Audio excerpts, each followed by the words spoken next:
मुस्लिम समुदाय ने अलग देश बनाने की मांग को लेकर पाकिस्तान बनाया था। जो हिंदू और मुसलमान साथ रहते थे वो आपस में बंट गए। लेकिन दोस्तों, आपको बता दें कि भारत के इतिहास के मुताबिक यहाँ मुसलमान धर्म शुरू से नहीं था। ये काफी समय बाद यहाँ आया था। यहाँ वो पहले सिर्फ व्यापार के लिए ही आते थे, वो भी अरब देशों से। लेकिन बाद में स्थितियां बदलती गईं और मुसलमान भारत आकर बस गए, जिसके बाद आज भारत की 14% आबादी मुसलमानों की है। आखिर कैसे हुआ मुसलमानों का भारत में आगमन, वो कैसे यहाँ बस गए, इस वीडियो में मैं आपको इसके बारे में ही बताऊंगा। तो वीडियो को बिना स्किप किए अंत तक जरूर देखिएगा।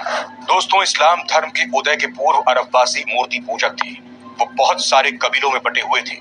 हर कबीले का एक नेता हुआ करता था। फिर 570 से 632 ईस्वी में मोहम्मद साहब का जन्म हुआ। तब उन्होंने इस्लाम नाम के नए धर्म की शिक्षा दी। इस धर्म ने अरब लोगों के अलावा विश्व के दूसरे भागों में रहने वालों के धार्मिक, राजनीतिक और सामाजिक जीवन को परिवर्तित कर दिया। इसकी धार्मिक पुस्तक कुरान है, जिसे हर मुसलमान से अपेक्षा की गई कि वो दिन में 5 बार नमाज पढ़े, रमजान के महीने में रोजा रखे और दान करे। मोहम्मद साहब द्वारा प्रचारित इस्लाम धर्म को समझना और उसका पालन करना सरल था। जल्द ही ये धर्म सारे अरब में फैल गया और इसने लड़ाकू प्रवृत्ति वाले कबीलों को संगठित किया। सन 632 ईस्वी में मोहम्मद साहब की मृत्यु के बाद मुसलमानों को धार्मिक और राजनीतिक नेतृत्व प्रदान करने का उत्तरदायित्व खलीफा को मिल गया। खलीफा अरबी भाषा का शब्द है जिसका अर्थ है नायाब। मोहम्मद साहब के उत्तराधिकारियों को यह पदवी दी गई। 632 से 661 ईस्वी के मध्य 4 खलीफा हुए। खलीफाओं के काल में इस्लाम धर्म का तेजी से प्रसार हुआ। जल्द ही इस्लाम धर्म एक बड़ी राजनीतिक सत्ता बन गया। अरब वालों की सेना ने पश्चिमी एशिया, जॉर्डन, सीरिया, इराक, तुर्की और ईरान पर विजय प्राप्त की। उन्होंने उत्तरी अफ्रीका और दक्षिणी यूरोप के भी कुछ भाग विजय किए। लेकिन कहा जाता है कि भारत में इस्लाम आक्रमण से नहीं, बल्कि इस्लाम व्यापारियों और सूफियों से आया है। इस्लाम के भारत में आगमन से पहले वो सिर्फ यहाँ व्यापार करने के लिए ही आते थे। अरब देश के लोग यहाँ मसालों का व्यापार करने के लिए आते थे। अपने व्यापार को बढ़ाने के लिए केरल के राजा भीम द्वितीय ने यहाँ कीरामन जामा मस्जिद बनाई। इसमें अरब देशों का भी पैसा लगा। इसके बाद कई इस्लामिक धर्म के गुरु भी आए और अपना प्रचार किया। इतिहासकारों का कहना है कि भारत आने वाला सबसे पहला आक्रमणकारी मुसलमान मोहम्मद बिन कासिम था। ये 694 ईस्वी में ताइफ में पैदा हुआ था। वो बचपन से बहुत चालाक और बहादुर था, साथ ही वो बहुत खूबसूरत भी था। बताया जाता है कि सन 711 ईस्वी में स्पेन में मुसलमान दाखिल हुए थे। इसी साल यहाँ मुसलमानों के नागरिक जहाज को कुछ समुद्री लुटेरों ने बंधक बना लिया था, जिसे छुड़ाने की खातिर वो भारत आए। क्योंकि जिस जगह पर उनके पानी के जहाज को बंधक बनाया गया था, वो जगह सिंध के राजा ताहिर के राज्य में आती थी। कूटनीतिक और राजनीतिक प्रयास असफल होने के बाद बगदाद के हज्जाज बिन यूसुफ ने 17 साल की उम्र में बिन कासिम को छोटी सेना के साथ राजा ताहिर से युद्ध के लिए भेजा। राजा ताहिर और बिन कासिम के बीच हुए युद्ध में सिंध के राजा ताहिर को हार का मुंह देखना पड़ा। बस यहीं से भारत में इस्लाम का आगमन हुआ। दोस्तों, राजा ताहिर के लिए कहा जाता है कि सिंध के महाराजा के असमय देहांत के बाद उनके 12 वर्षीय पुत्र ताहिर सेन को गद्दी पर बैठा दिया गया था। राज्य की देखभाल उनके चाचा चंद्रसेन करते थे, लेकिन 6 साल बाद उनका भी देहांत हो गया। फिर राज्य की जिम्मेदारी 18 साल के ताहिर सेन पर आ गई। आज के बलूचिस्तान, ईरान, कराची और पूरे सिंध इलाके के राजा ताहिर सेन के अधीन ही आते थे।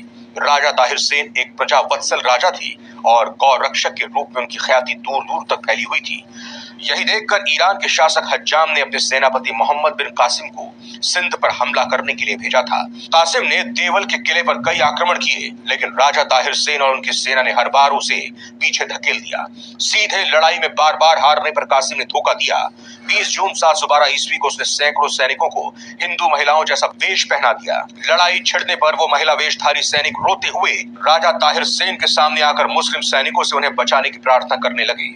राजा ने उन्हें अपने सैनिक टोली के बीच सुरक्षित स्थान पर भेज दिया और शेष महिलाओं की रक्षा के लिए तेजी से उस ओर आगे बढ़ गए जहां से रोने की आवाज आ रही थी। इसी दौरान ताहिर सेन अकेले बढ़ गए। फिर उनके हाथी पर अग्निबाण चलाए गए। ये देखकर शत्रुओं ने राजा ताहिर को चारों ओर से घेर लिया और उन्हें मौत के घाट उतार दिया। भारत में पहला मुस्लिम राज अरब से आए आक्रमणकारी मोहम्मद बिन कासिम ने वर्ष 711 में सिंध में स्थापित किया था और तब से लेकर वर्ष 1707 में औरंगजेब की मृत्यु तक भारत को कभी अरब, कभी तुर्की तो कभी मुगल शासकों की बर्बरता झेलनी पड़ी। बड़े पैमाने पर हिंदुओं का कत्लेआम 11वीं शताब्दी में शुरू हुआ। वर्ष 1001 से वर्ष 1026 तक महमूद गजनी ने भारत पर 17 बार आक्रमण किए। 11वीं शताब्दी में मुगल शासकों ने भारत देश की राजधानी दिल्ली को बनाया और बाद में जब मुगल शासकों ने यहाँ राज किया तो भी देश भारत की राजधानी दिल्ली ही थी। गजनी के एक दरबारी द्वारा लिखी गई किताब का नाम है तारीख यामिनी। इस किताब में लिखा गया है कि गजनी के आक्रमणों में हिंदुओं का इतना खून बहा कि नदियों के पानी का रंग भी लाल हो गया था और जानवर भी इन नदियों का पानी नहीं पीते थे।